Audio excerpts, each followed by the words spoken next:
saltpeter, charcoal, and sulfur. The three ingredients one would need in order to make black powder. Saltpeter had been acquired from a very awkward conversation with Harwin Strong. My attempts to distract him from why I needed all the bat poo I could remove from Harrenhal had, for an entire week, had him under the impression we were lovers and started 5 brand new rumors at court that I'm sure made Alicent all tingly. Sulfur had been the next on my list and had left me with a bit of a dilemma. The easiest way to get your hands on sulfur in Westeros was to buy it from the Dornish. The Hellholt was lousy with the stuff and the Eulers were always happy for the extra income from its sale. Unfortunately, that is the easiest method for anyone who isn't a Targaryen. Another way is distilling pyrite. Pyrite was mostly found in the Westerlands, which meant dealing with the Lannisters. Lannisters or the Dornish, I'm hard-pressed to say who are the more traitorous. I was saved from my dilemma by Ser Joffrey. No doubt the Eulers are wondering why a scion of the Stormlands requires so much sulfur. He'd refused to set up a reoccurring delivery until I proved that my experiments worked. Bah, I'd show him. Charcoal is the easiest. Charcoal burners litter Westeros and it was simple matter of raiding Driftmark for a small supply. Grind all 3 up, properly measure the ingredients, mix carefully but well and you have yourself the modest little powder that's going to ensure a certain little sulky brat never lays so much of a finger on the throne that's rightfully yours. Not that I'm taking it personally, of course. An old pain lanced through my fingers as I prepared to transfer the powder to its new home.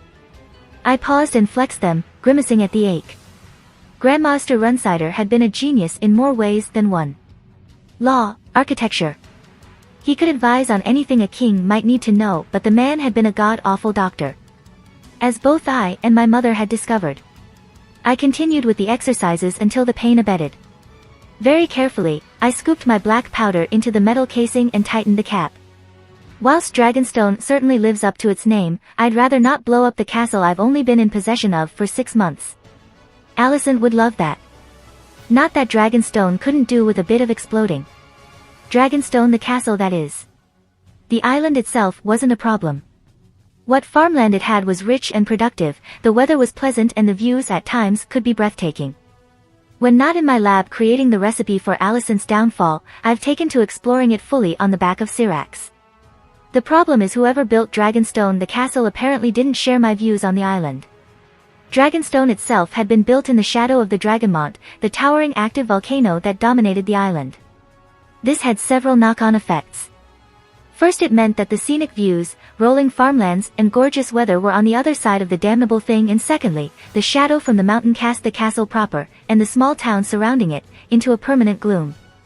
They'd then topped their monument to poorly thought-out architecture in stone dragons. Huge stone dragons, small stone dragons, wall-mounted stone dragons, statues of dragons. All made from the same fused black rock I had come to learn was indicative of Valyrian buildings. As if that wasn't enough, later architects had decided there weren't enough dragons and had carved more into the walls, the floors, railings, and banisters. No wonder Stannis had gone mad living here, and if he was actually Azor Ahai and did have the power to wake dragons from stone, then he was going to be a one-man second coming of the bloody freehold. 2 guards in Targaryen livery fell into step behind me as I left the lab with my creation tucked under my arm. One of the many stewards of Dragonstone would ensure the rooms were cleaned and locked. Not that any totally not Alicent spies would be able to figure out what I was doing before it was too late. Still, this is Westeros and it never hurts to be proactive about you enemies. I realized I was scowling when a maid all but leapt out of my way. I would have to check that. I rearranged my face into what I hoped was polite smile and made my way to the small courtyard I'd had cleared for testing. The corridor that led to the exit had the look of one that had been neglected since the Red Keep had been constructed. My 2 guards took up positions by the door, out of the way. Happily, my earlier instructions for the setup had been heeded and a brazier was merrily burning away. It was heading towards late afternoon and I probably shouldn't be testing things so close to the evening meal. It was considered rude and Lord Corlys was always ready to point out my shortcomings. I poured a modest amount of powder onto the flagstone, before withdrawing and retrieved a wooden splint. I had to be extra careful here. All my work would be for nothing if I set myself alight.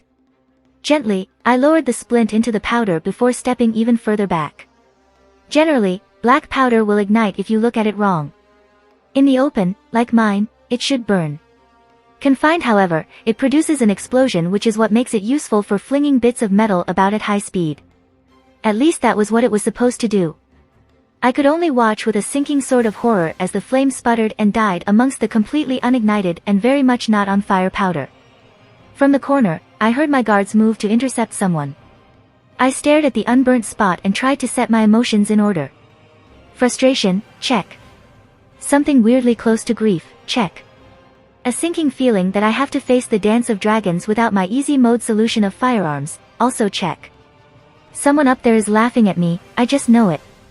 Laenor. I jumped as a hand collided with my shoulder, pulling me from my one-woman self-pity party.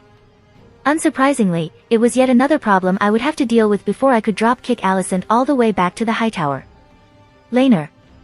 Another set of unfortunate feelings rose up inside me and I resisted the urge to clock him for taking my pity party and switching it to a, oh no, original Laenor is definitely still here somewhere existential horror.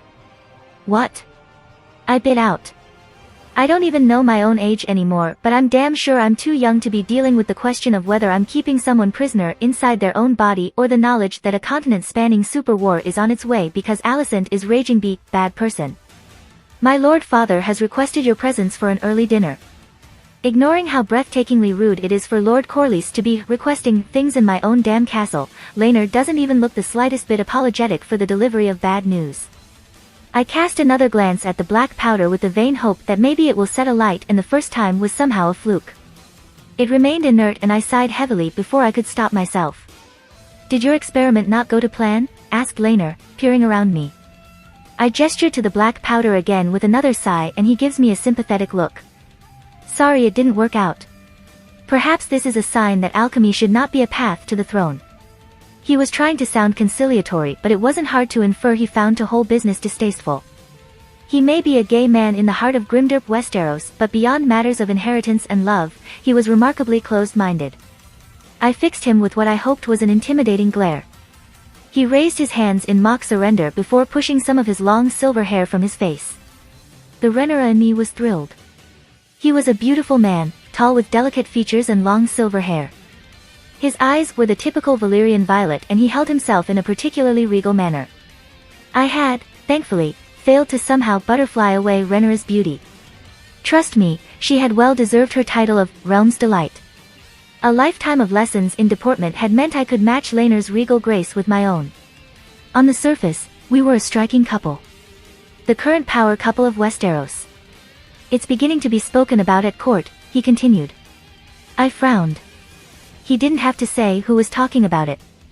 It was Alicent, it was always Alicent. My father would only intervene if anything became blatant and even then he was unlikely to do anything that would actually protect me. I had seen it all play out in the past and in all likeliness, I would see it play out again. I flexed my fingers as they throbbed again in reminder. Perhaps it is time for you to find someone dash. I cut him off with a wave. I knew how that had gone for the original Laenor. 3 obvious bastards had tanked her support harder than anything Alicent could have ever done. Something I know would have tickled original Alicent pink if this Alicent was anything to go by. I have already told you dash, Laenor cut me of this time, his face twisted in unhappiness. I cannot. I have already explained. I cannot. I understood and sympathized to a degree. He was a gay man and no amount of closing his eyes and thinking of Driftmark was going to change that. It still didn't change the fact that bearing anyone else's children was a risk I could not take.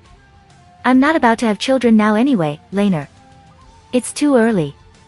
Childbirth killed both my mother and her mother too. We have a few years to find a solution. He didn't look convinced.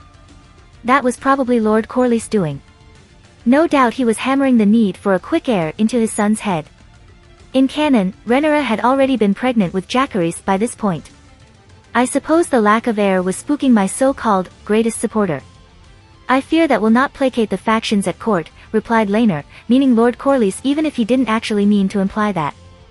On that last miserable note, I guided him back out of the courtyard, leaving orders for the stewards to clear the mess and to be careful with the powder. If you like this content, don't forget to like and subscribe. See you later, bye bye.